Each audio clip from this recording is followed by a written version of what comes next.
Somos administradores de la tierra del Señor. Somos administradores de su amor, de su amor.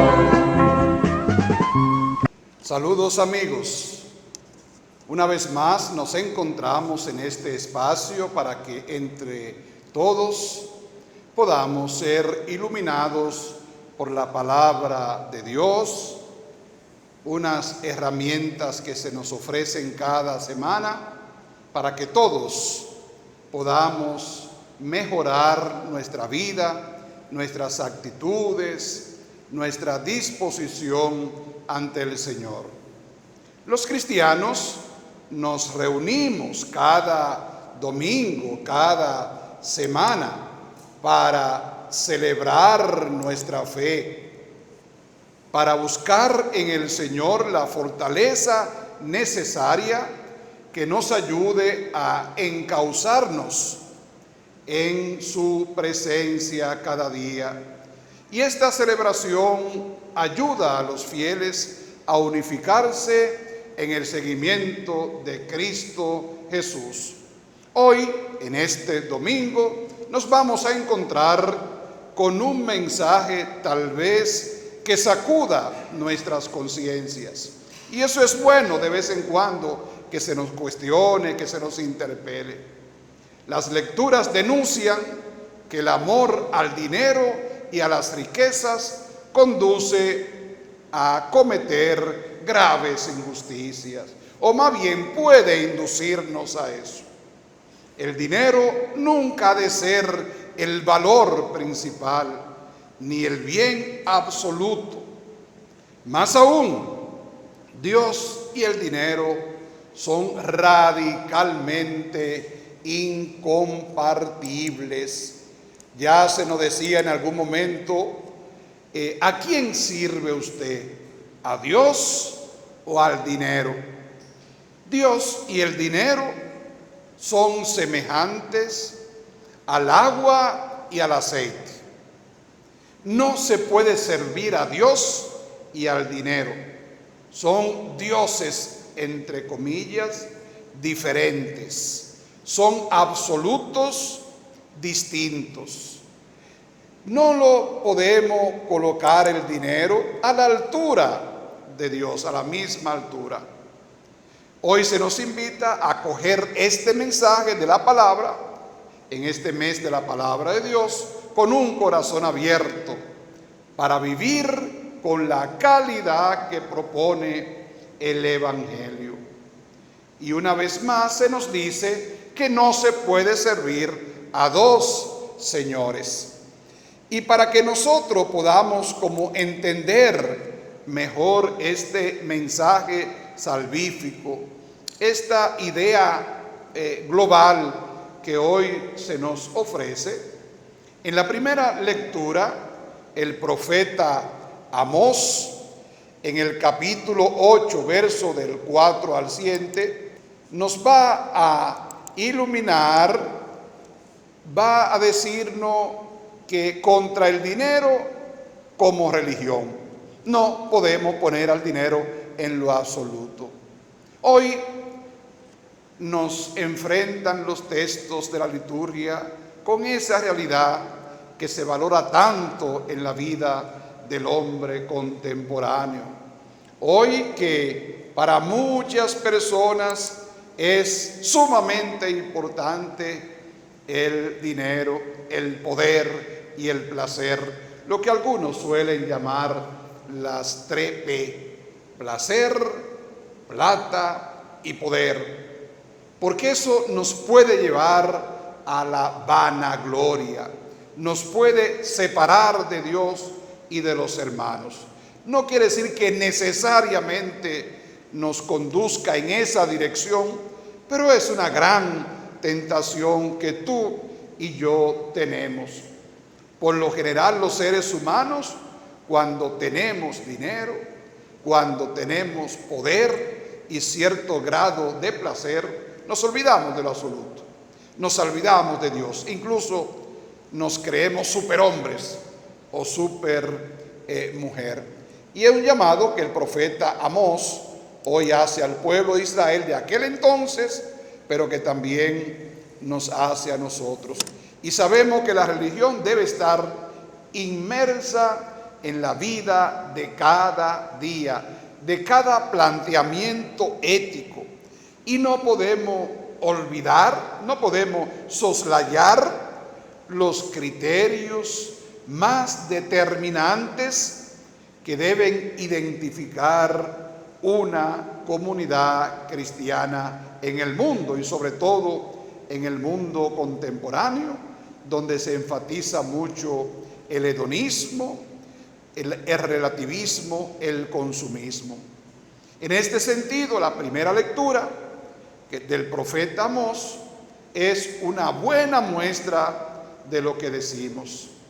Sabemos que el profeta de Israel es el representante más genuino, más importante, más cualificado del profetismo social de su tiempo, y que también incide en nuestro mundo actual. Es una inventiva contra los mercaderes y negociantes que se percatan que la religión les estorba a sus planes, que Dios no encuentra cabida en ese tipo de mentalidad con esos criterios. Quieren que pasen las fiestas sagradas, el sábado, el día del Señor, para poder emprender su tarea financiera, su ilusión por el ganar, y con ello las injusticias que conlleva avaricia de los que son amantes de manera destacada del dinero. No quiere decir que todos los empresarios y toda la persona que tenga dinero son necesariamente ambiciosos, pero el profeta sabe el terreno que pisa. El tema que el profeta vislumbra es que su religión y su Dios es el dinero, pero no obstante no quiere saltarse ciertas reglas del comportamiento religiosos en los días festivos religiosos. Incluso algunos pueden aparentar ser muy religiosos, pero su corazón está donde está su tesoro. Donde está tu corazón, allí está tu tesoro. Está el tesoro, está el corazón. Y por eso el profeta Amós pone el dedo en la llaga y sigue siendo bien actual esta postura. Ojalá que nosotros no tengamos problemas en ese orden. Y una segunda lectura de la primera carta de Timoteo, capítulo 2, del 1 al 8, nos invita para que vivamos en paz. Y seguimos la lectura de la primera carta de Timoteo que hemos ido leyendo en estos domingos.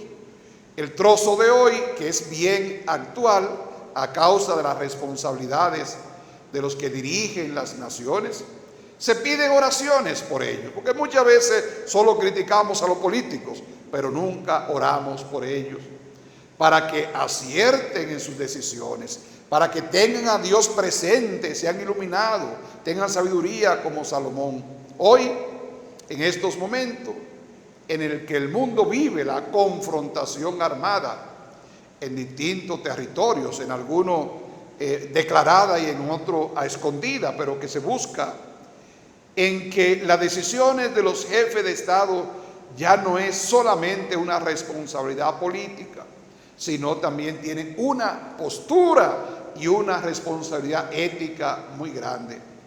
O es ética en cuanto es política. Y no podemos ignorar el sentido de esta lectura de hoy. El mundo vive en guerras. La guerra se hace con armas poderosas. Hay fábricas de armamento, hay países que viven de eso. Se venden, se compran. Mueren muchos inocentes, muchas personas que no tienen razón para morir. Se hacen promesas de tregua y siguen hablando los cañones. Hay intereses internacionales en esos conflictos, hay negocio, hay gente que vive de las armas, de la guerra, nueva, vieja, usada, y la venden. Es necesario el cristiano elevar las manos al cielo para pedir la paz y la concordia, sin cólera, sin odios, sin rencores. Dios es el Señor del mundo y tiene otra estrategia para la humanidad. Nos propone el diálogo, el consenso, la salvación y la paz. La afirmación de que Dios quiere que todos los hombres se salven. Todos estamos llamados a participar en la construcción del reino. No debía perderse nunca de vista este planteamiento de la vida ética y social de la humanidad. Todos nuestros pecados tienen también una connotación generalmente ética y social. El proyecto de Dios es un proyecto de vida, de felicidad y de solidaridad. Se nos invita a compartir, no a competir, sino compartir. Y el autor de esta carta lo plantea como un verdadero proyecto ético cristiano. Y debemos aceptar a los dirigentes, especialmente los que han sido elegidos democráticamente por la mayoría, no a los impostores, no a los dictadores, que habrá que buscar también manera para salvarse y zafarse de esa opresión. Y en el texto de hoy, aunque habla en mentalidad de reyes y gobernantes, pero podemos hablar por nuestros representantes, por los alcaldes, por los diputados, por los ministros, por el presidente. Pero no tenemos por qué callar ante sus injusticias y estrategia de poder. Tenemos que orar, pero también tenemos que alzar la voz cuando se comete injusticia en este orden.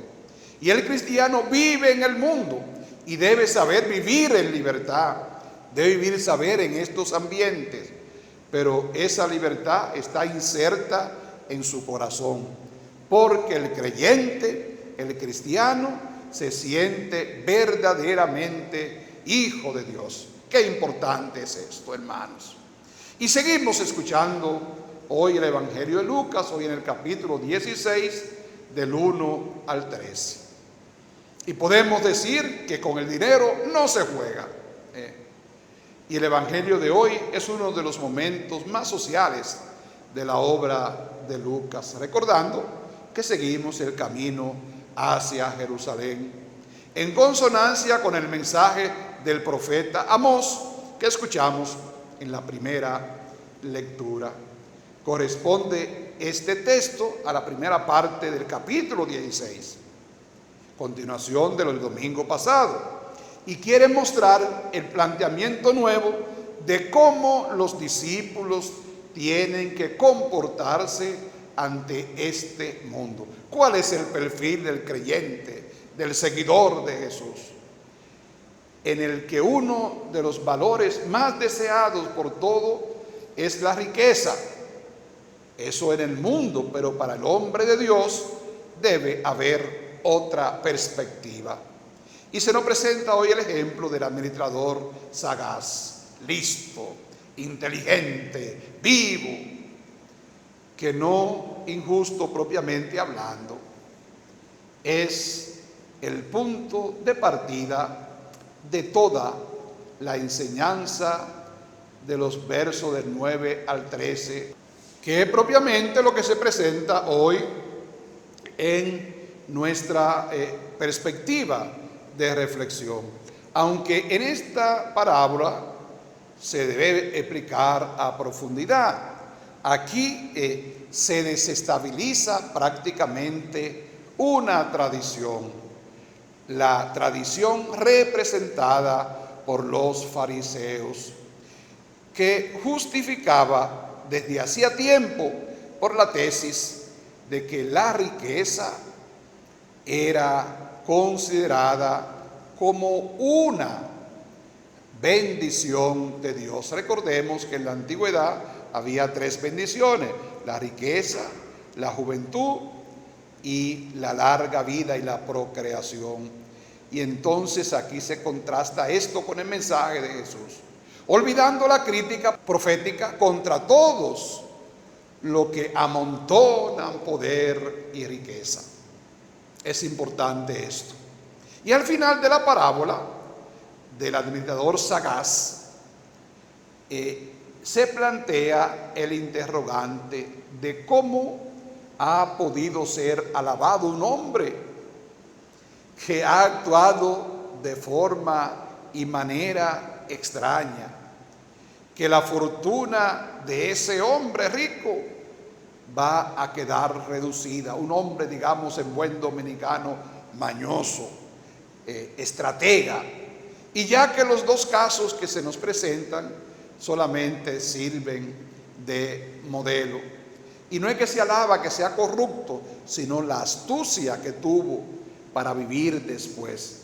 Y sirven de modelo paradigmático de todos los deudores. Y llamando a cada uno de los deudores de su Señor, dice el texto en el versículo 5, es decir, a todos. La parábola muy probablemente ha sido transformada desde una historia singular de un administrador contemporáneo, de un hombre rico.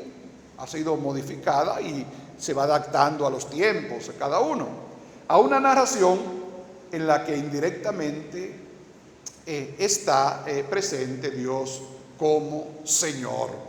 Es el Señor de la vida y es el Señor de la historia, quien ha puesto la riqueza de la creación al servicio de todos nosotros. Y por eso hay que cuidar la ecología, por eso hay que cuidar todos los seres humanos, la vida, porque somos administradores y no dueños. Y nosotros somos administradores. Y un día debemos dar cuenta de nuestra actuación. Todo lo que sea acumular riqueza es una injusticia. Viene por la plusvalía, viene por muchos elementos, por salarios mal pagados. Y es una falsedad.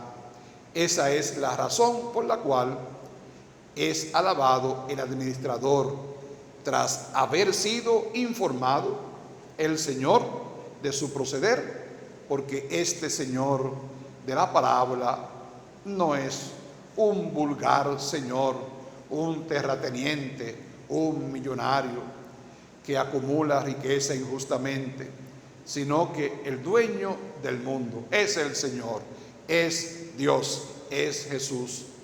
La acusación o difamación que habían hecho de este ecónomo administrador se va a volver en contra de los mismos oyentes que habían ahí, de los mismos difamadores, porque acusaban y la acusación se revierte sobre ellos. Este hombre es el que debe tratar realmente cómo usarse las riquezas de este mundo con equidad, con justicia, con pulcritud, siendo administradores simplemente y nunca considerándonos dueños. Y el juez de todos los hombres ricos en este mundo, lo que a su vez de ser administrador, que actúan sagazmente, se han quedado en ser ricos, acumulando riquezas, endeudando a los pobres y cada día siendo más los ricos en cantidad y en calidad y menos en calidad. Y los pobres, al contrario, cada día más pobres en cantidad y en realidad. Y cada vez más exigiéndole más a los que no pueden pagar. El administrador, por el contrario, es un ejemplo. Él ha podido enriquecerse sin medida y sin embargo, a la hora de entregar las cuentas de su administración, se encuentra con las manos vacías. No encuentra en qué vivir después que deje de trabajar. En lo único en que puede confiar es en haber actuado con prudencia, con sagacidad, con sabiduría y equidad con los deudores. Por eso le reduce la deuda para ganarlos a la posteridad. La aplicación de este ejemplo, y dice Jesús: yo os digo, haceos amigos con el dinero de la injusticia, para que cuando venga a faltar, os reciban en las moradas eternas. Qué bueno, ganar amigos, buscar hacer el bien a los otros. Es lo mismo que ha hecho el administrador de la parábola de hoy.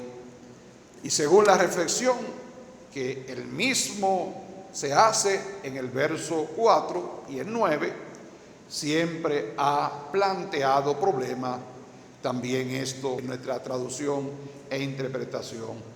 Por lo que llanamente se quiere decir es que en vez de hacerse con las riquezas, en vez de adueñarse más y más, que son engañosas, lo que debemos es preocuparnos de hacer amigos, hacer el bien.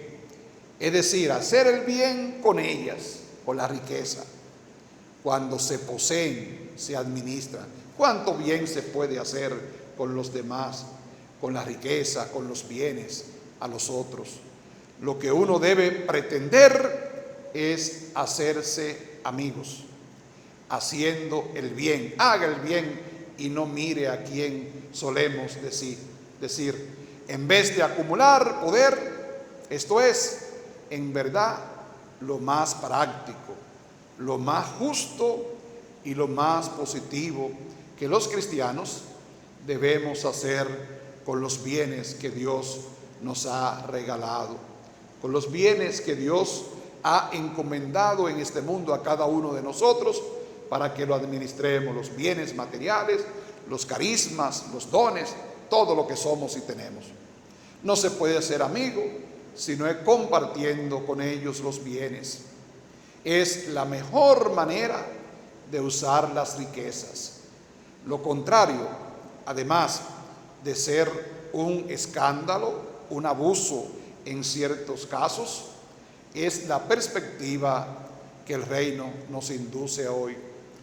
Nos cierran el futuro que está en la mano de Dios.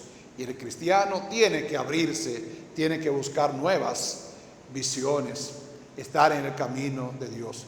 Y podemos entender ahora que el Señor, que claramente en la parábola no puede ser más que Dios. Ese Señor ha felicitado al gerente, al administrador, porque ha sabido actuar de manera que las riquezas no vengan a ser injustas o engañosas, que le cierren el camino del reino. Casi todos nosotros alguna vez consideramos las riquezas en este mundo como el fruto de injusticia, más inseguro, y debe ser de verdad. Algunas veces puede ser que sea por eso, pero de otras maneras también hay maneras dignas de ir consiguiendo riqueza. Si no fuera porque un día debemos enfrentarnos con la realidad que tenemos ante Dios, pues tenemos que estar preparados para encontrarnos cara a cara con el Señor de los señores, con aquel que nos va a evaluar para ver si nosotros en verdad somos discípulos y misioneros, si somos administradores de esos bienes que Él nos ha regalado. Por lo tanto, hermanos y hermanas, que el Señor nos ayude, que María de las Mercedes nos ayude también a poder estar delante del Señor en armonía, de provocar la equidad y la sabiduría divina, y un día dejarlo todo. Por eso también los bienes más importantes que podemos tener son las obras de misericordia. Y es lo verdaderamente inteligente, es hacer lo que hizo el administrador, quien al contrario de los criterios de los que sirven a dos señores, a Dios y a la seguridad del dinero y a la riqueza, ha preferido servir a su Señor usando las riquezas que se le han encomendado para hacer el bien, para hacerse amigos de los demás y luego encontrar también en ellos el beneplácito, el servicio. Que el Señor Jesús nos ayude en esta tarea difícil, pero posible, porque el Señor está con nosotros y realmente no acumulemos riquezas engañosas, sino que trabajemos también para construir el reino con todo, sabiendo que si a mí realmente me sobra algún bien, es porque a otro le falta. Feliz semana para todos. Somos los administradores de la tierra del Señor. Somos administradores